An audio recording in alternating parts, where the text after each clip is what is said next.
Hey guys, Mike from Nerd Problems Gaming here, and welcome to Nerd Problems Gaming, the channel where we go through the good and bad of everything nerdy to make sure you spend your time on the best of the best. In today's video, I'll be doing a review of Clank, the board game, so stay tuned.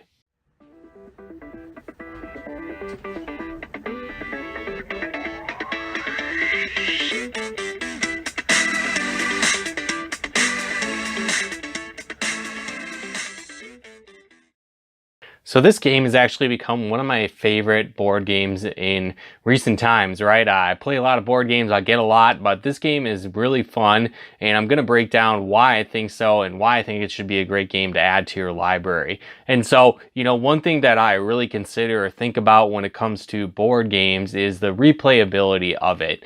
When it comes to like video games, stuff like that, it could be a really fun playthrough once, but I might not necessarily pick it up again, and I still think it's a fun game, right? But when it comes to a board game, I don't necessarily want to just play it once and never pick it up again. And so that was one of the things that really stood out to me about Clank, is that it has a really good replay value. But before I get into all the reasons why I like this game, why I think you should pick it up, let's actually hop on and actually go into looking at what the game is, what it's all about. So let's hop on over to that. All right, guys, so here we are with Clank the board game, and basically the premise of the game is you are playing as a bunch of thieves, and you've set a contest for yourself, and your goal is basically to steal the most treasure compared to your fellow thieves. And so throughout the game, you're going to actually go into this dungeon here and then try and get treasure. And the downside is that there's actually a huge dragon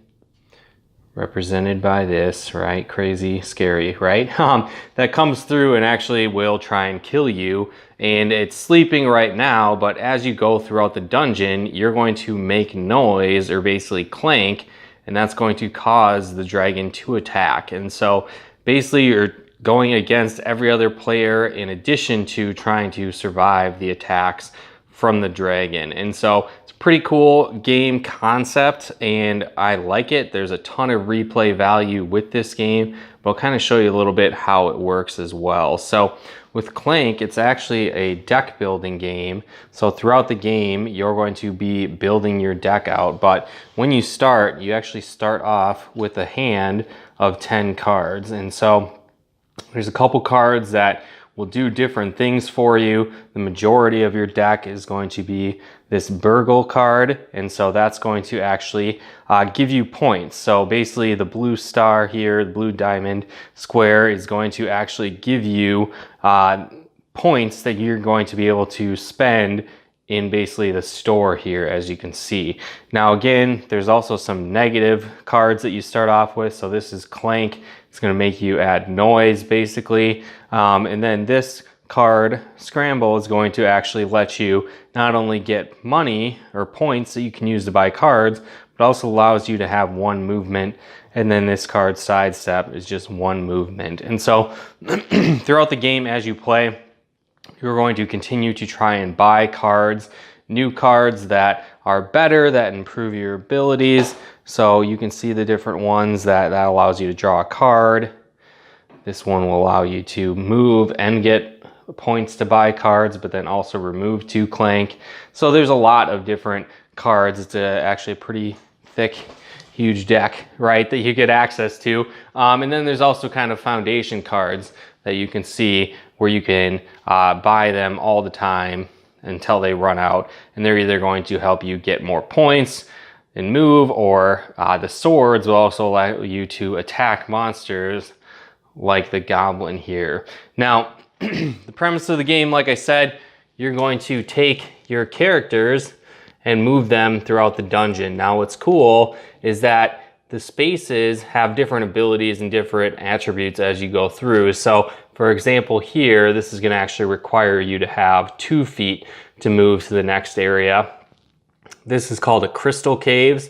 So what's neat about these is if you enter them, it doesn't matter how many movement you have to stop there. So you could have 4 feet, you could be able to move a ton, but the second you enter that, you can't move any further. Now you might have certain cards that allow you to get past that, but that's just a fun feature of playing the game. Now, Throughout it too, there's little monster symbols.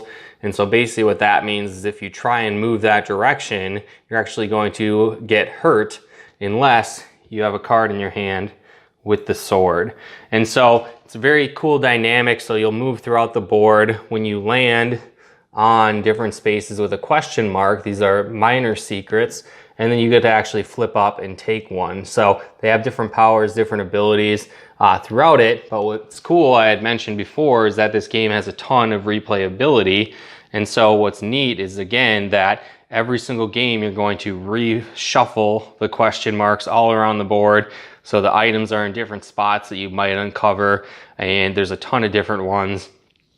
There's even some extra ones that are hidden throughout the game. So it's really a different gameplay mechanic every single time that you go through. But really the goal is to come in and get these little different artifact tokens, and they're worth different amounts of points as you're going through and collecting them. Now, when you land on one, you don't have to take it, but you can. And so typically when you start off, you only can carry one artifact, and then each artifact you pick up is basically going to cause the dragon to get more intense.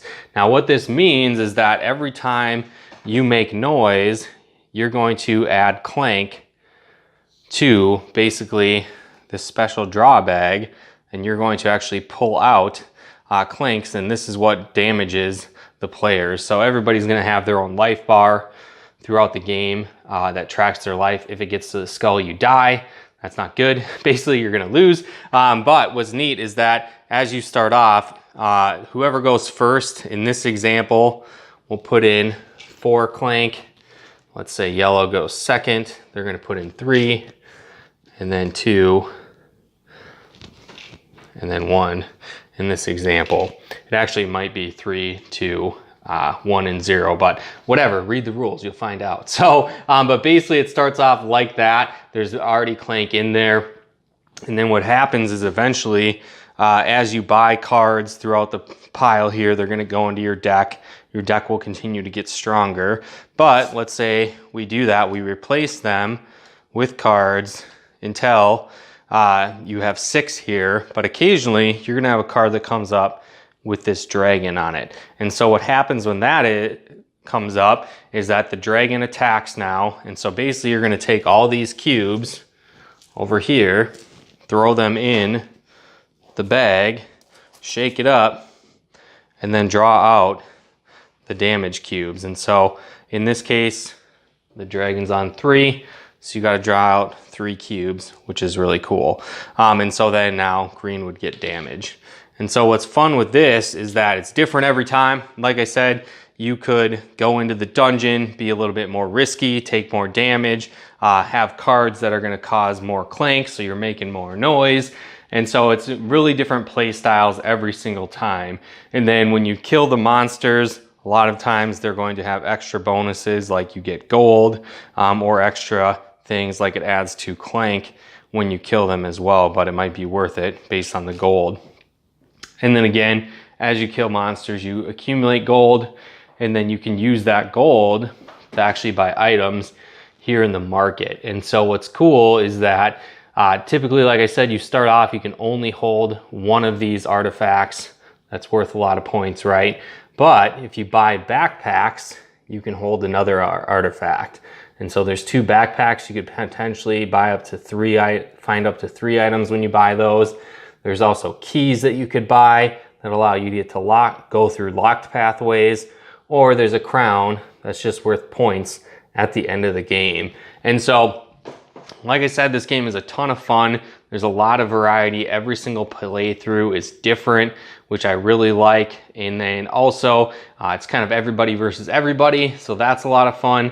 And then one thing that happens too is that when you go through and you're getting treasure, you're collecting it, if you die below this line, you actually lose the game. Like, you don't have any points at all. So you don't want to die in that area. But if you make it to the top area and die, you get to keep whatever points and items you've accumulated throughout the game. But even better, if you make it in, get an artifact, and get all the way out to the top here, you also get one of these mastery tokens that's worth 20 points. And so it's a extra bonus to get in and out and get the treasure. And then when that happens, basically it starts a countdown that makes a dragon attack every time it's your turn, and then eventually it kills everyone throughout the game. So you really are going for a scramble to get out of the dungeon at that point. And so there's tons of different strategies, tons of different ways you can play this game. You know, you can go monster killing heavy, you could go a ton of movement right away, you could just go like for the tomes and getting a bunch of points. You could run in and get a low point item and run out and try and, you know, sabotage everybody and have the dragon attack and kill everybody off. Or you can go and try and get, you know, point heavy items and then take those and win with the most points that way. And so it's a really fun game. There's all kinds of different gameplay strategies. Every single playthrough is different, and so I really enjoy that. It's a ton of fun. I highly recommend this game. And on top of that, there's even a totally other side, so you can flip this game board over. I won't do it because it's full of stuff, but it's a totally different layout of the game, giving you a whole nother opportunity, whole nother game board to play through.